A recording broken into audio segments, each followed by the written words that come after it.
Hello guys, in today's video I'm going to show you how to fix Fall Guys. Let's open it easy and quick. If you want to fix it, all you have to do first click here and then go to Windows Update Settings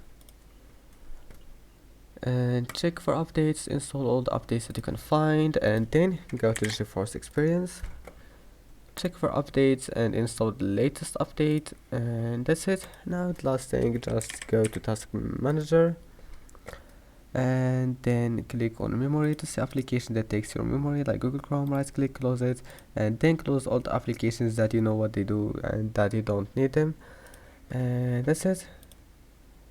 Now just try again and your problem must be fixed. See you in the next video.